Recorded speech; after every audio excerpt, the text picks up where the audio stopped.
se inscreva no canal, curta e compartilhe. Temos vídeos novos todos os dias, 2 vezes por dia. A lenda do pé de cedro de Santa Teresa. Na cidade serrana de Santa Teresa, em meio à neblina constante e às ladeiras de pedra, havia uma trilha que levava até uma clareira oculta na mata. Poucos se aventuravam por lá, pois os mais antigos juravam que algo maligno repousava sob o solo daquela parte esquecida do bosque. No centro da clareira, erguia-se um imenso pé de cedro, tão antigo que ninguém sabia quem o plantara. Os galhos retorcidos lembravam braços implorando por socorro e sua casca parecia marcada por cicatrizes humanas. O povo local dizia que, à meia-noite, o tronco sussurrava em uma língua que não era deste mundo. Alguns acreditavam que eram apenas histórias de avós assustando netos, mas outros juravam ter ouvido chamados vindos das profundezas da terra.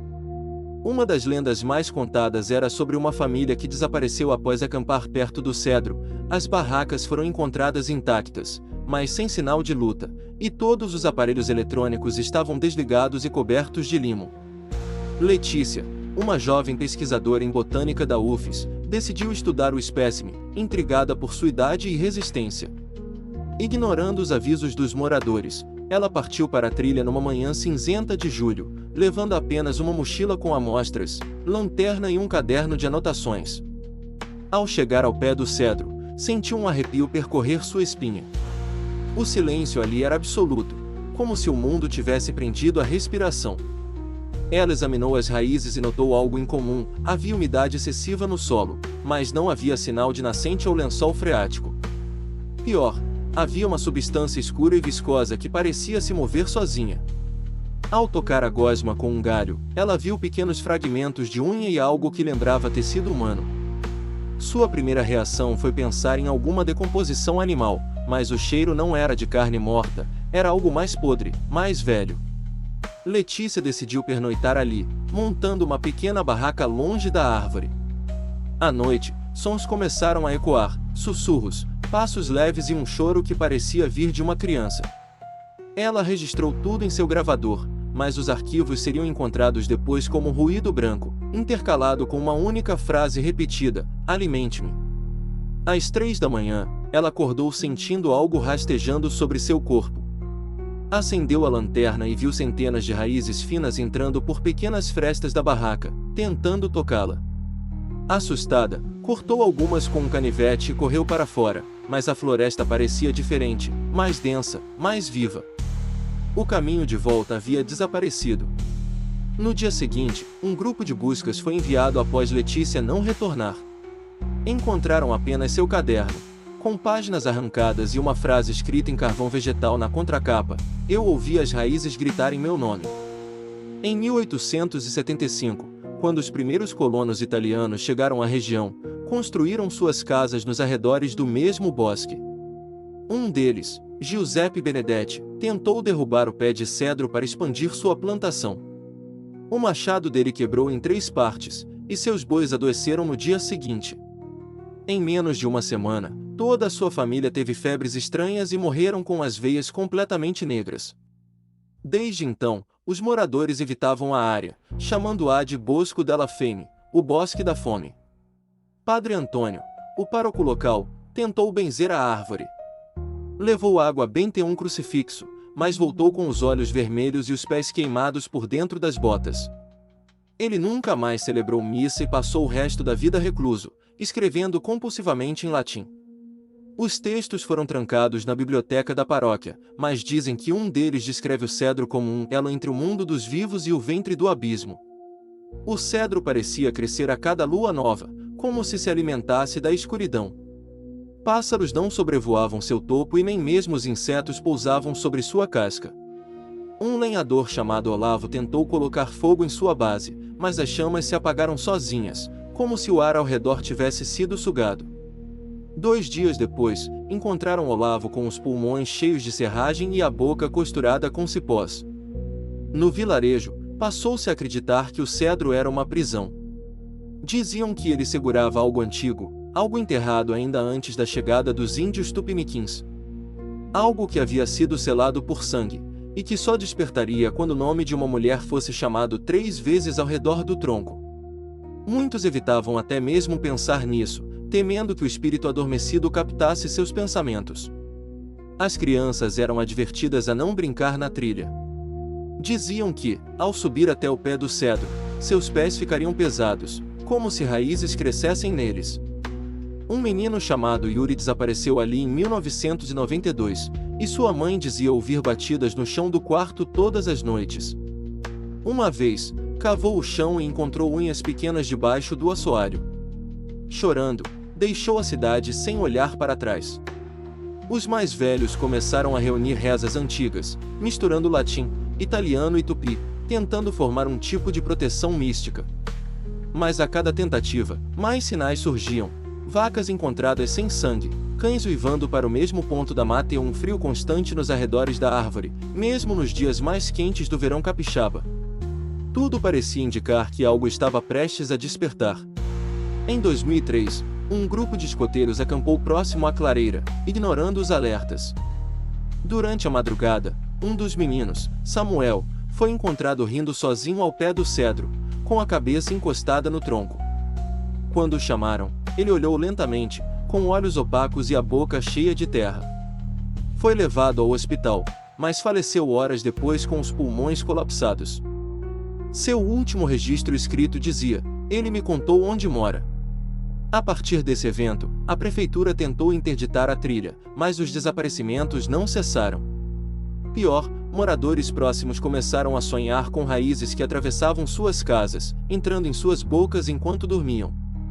Uma senhora de 89 anos arrancou todos os dentes alegando que a árvore os usava para se alimentar. Pesquisadores de fenômenos paranormais, ao investigarem o local, registraram uma frequência sonora muito baixa, perceptível apenas com equipamento especial. Quando amplificada, a frequência continha palavras em italiano antigo e tupi, nomes de pessoas desaparecidas, datas e gritos. Em um dos relatos mais assustadores, um senhor chamado Antero afirmou ter visto sua esposa morta sair de dentro da árvore, chorando sangue e segurando um recém-nascido. Quando tentou se aproximar, ela desapareceu. Após isso, Antero foi encontrado morto, enforcado por um galho seco que ninguém conseguia cortar.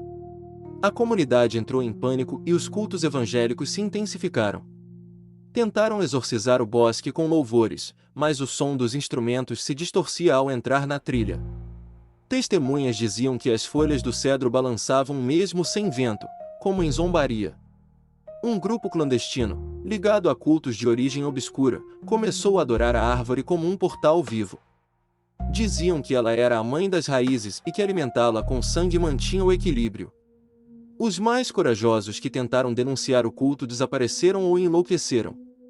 Letícia, antes de desaparecer, enviou e-mails criptografados com anotações a uma colega, Mariana, que resolveu investigar por conta própria. Em suas mensagens, Letícia descrevia um padrão: a árvore exigia oferendas a cada 3 luas novas. Quando isso não ocorria, ela lhe escolhia. Mariana decidiu repetir o percurso e foi acompanhada por um médium da serra chamado Josafá. Na primeira noite, acamparam a 200 metros da árvore. Ouviram tambores distantes e viram pequenas luzes azuis flutuando entre as árvores, como olhos atentos. Josafá dizia que havia mais de uma entidade ali, a árvore era apenas a casca. Na segunda noite, os sonhos começaram. Mariana sonhou com corpos enterrados de cabeça para baixo, chorando por não poder morrer. Josafá teve visões de raízes atravessando igrejas, escolas, hospitais.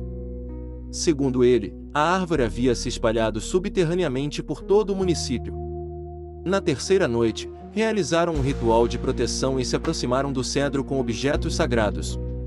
Josafá teve uma convulsão e começou a falar em latim. Mariana gravou tudo, mas o vídeo sumiu do celular ao amanhecer. No lugar, havia apenas uma imagem preta com olhos brilhando ao fundo. Na volta, Mariana começou a sangrar pelas unhas e ouvia o nome de Letícia repetido dentro da cabeça. Os médicos não encontraram explicação. Quando tentou fugir da cidade, um caminhão tombou misteriosamente na estrada e a bloqueou. Ela entendeu que havia sido marcada. Hoje, o pé de cedro ainda está lá, mais alto do que nunca. Um aviso pregado na entrada da trilha tenta impedir turistas, mas alguns ainda se arriscam. Em 2022, um casal desapareceu gravando um vídeo para o YouTube, tentando desafiar o medo. A câmera foi encontrada com a lente derretida. Santa Teresa vive sob constante tensão. Algumas casas mantêm folhas de arruda e crucifixos pendurados nas janelas, mas dizem que não adiantam mais. O cedro agora aparece em sonhos coletivos. Moradores relatam que sentem suas veias pulsando como raízes, e há noites em que acordam cobertos de terra, mesmo com portas e janelas trancadas. Pesquisadores evitam comentar publicamente. Um artigo foi publicado em uma revista italiana especializada em ocultismo, mas retirado do ar em menos de 24 horas. O autor foi encontrado morto com um galho atravessando a boca. A árvore não pode ser cortada, queimada ou escavada. Alguns dizem que ela é uma punição por algo enterrado muito antes da história oficial. Outros afirmam que ela é o próprio espírito da terra, faminto por sangue e esquecimento. E assim o pé de cedro permanece, esperando, crescendo, chamando, até que alguém pronuncie as palavras certas. E então, o que está embaixo voltará a respirar. Se você sente que essa história merece continuar sendo contada, considere nos apoiar no Apoia-se. Com sua ajuda, podemos trazer mais histórias sombrias como esta à tona, explorando os mistérios que assombram nossa imaginação. https://apoia.se/aleatoriode. Faça parte do nosso grupo secreto do Telegram, faça sua carteirinha de fã enviando um e-mail com o nome completo e foto para o e-mail aleatoriodoriginal@gmail.com.